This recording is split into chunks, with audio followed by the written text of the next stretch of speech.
Assalamualaikum warahmatullahi wabarakatuh.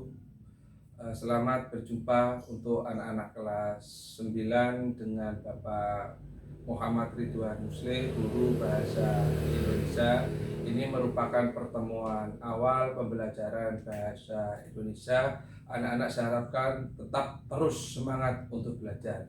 Baiklah anak-anak, pada kesempatan ini Pak Arid akan menjelaskan tentang masalah teks laporan percobaan.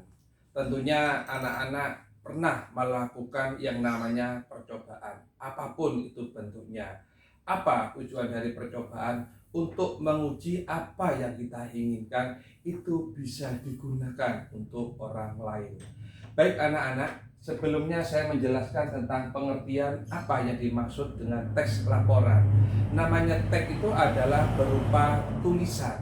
Laporan itu adalah menyampaikan informasi berdasarkan hasil apa yang kalian lakukan. Kemudian percobaan itu bisa kalian melakukan sesuatu yang kalian inginkan. Nah, di sini Pak Rit akan menjelaskan istilah dari teks laporan percobaan itu disebut dengan eksperimen.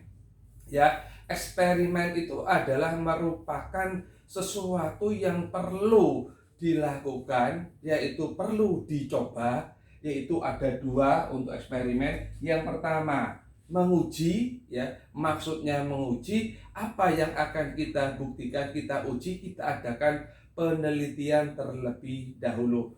Kemudian setelah menguji, hasil dari yang kita ujikan itu dapat membuktikan. Lah, inilah yang disebut dengan eksperimen, sehingga laporan percobaan itu bisa dipertanggungjawabkan. Jadi kita tidak boleh membuat laporan percobaan itu berdasarkan kira-kira katanya, tidak boleh. Harus diuji dan dapat dibuktikan. Berikutnya di sini teks laporan yaitu ada ciri-ciri. Yang pertama adalah fakta. Yang dikatakan fakta itu pasti dan dapat dibuktikan. Ya, nah coba kita perhatikan pada contoh berikut ini. Ini ada contoh fakta dan ada contoh opini. Yang pertama kita perhatikan kandungan vitamin C pada jeruk nipis sekitar 20 mg. Apakah ini bisa dikatakan fakta? Tidak. Kenapa? Karena dalam kalimat ini ada kata-kata sekitar. Ya. Nah, sekitar ini masih belum bisa dipastikan. Maka ini belum bisa dikatakan sebagai fakta. Yang kedua, di sini contoh yang kedua, dalam 100 mg jeruk nipis terkandung vitamin C sebanyak 27 mg.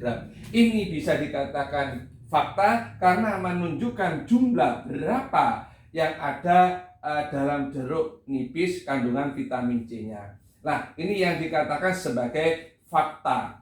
Nah, jadi nanti kalau kita membuat kalimat dalam laporan percobaan harus ada fakta, tidak boleh diperkirakan.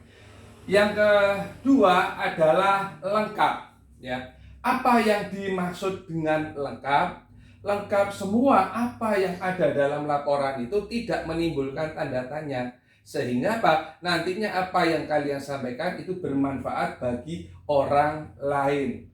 Yang ketiga adalah objektif, ya. Maksudnya di sini yang kita katakan sebagai objektif itu adalah lengkap, ya. Jadi apa yang kita sajikan itu benar-benar terjadi, ya, bisa dipercaya. Itu namanya objektif.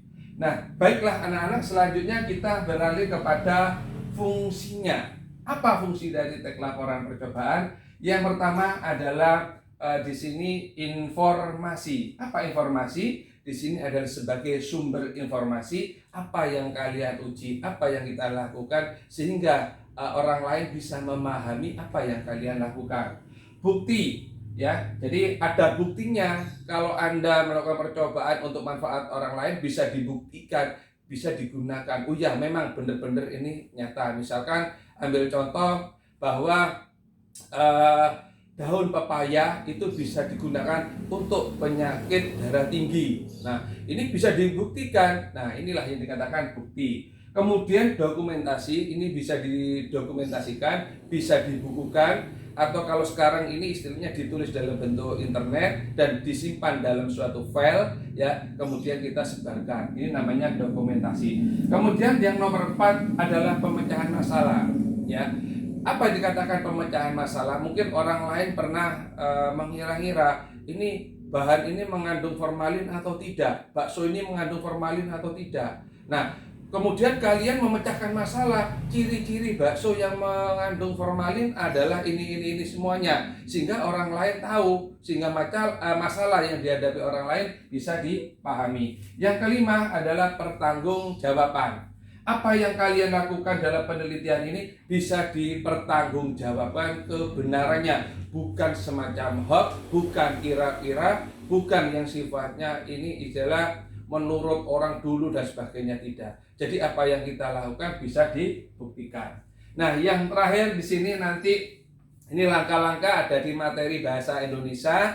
Ya, mungkin kalian masih belum punya buku, ini ada di halaman 2. Ini adalah struktur, tujuan, alat, dan bahan hasil percobaan dan kesimpulan. Tapi nanti lebih lengkapnya kita pertemuan yang kedua. Sedikit saya uraikan apa tujuannya, maksud dan tujuan yang akan kita capai untuk melakukan percobaan. Yang kedua, yang ketiga adalah alat bahan. Jadi kalau kita melakukan suatu percobaan, ada alat dan ada bahan. Yang keempat adalah hasil percobaannya, bagaimana hasil percobaannya. Yang terakhir adalah kesimpulan. Baiklah anak-anak, itu yang perlu saya sampaikan untuk ringkasan materi ini, dan saya akhiri wabillahi taufiq wal hidayah. Assalamualaikum warahmatullahi wabarakatuh.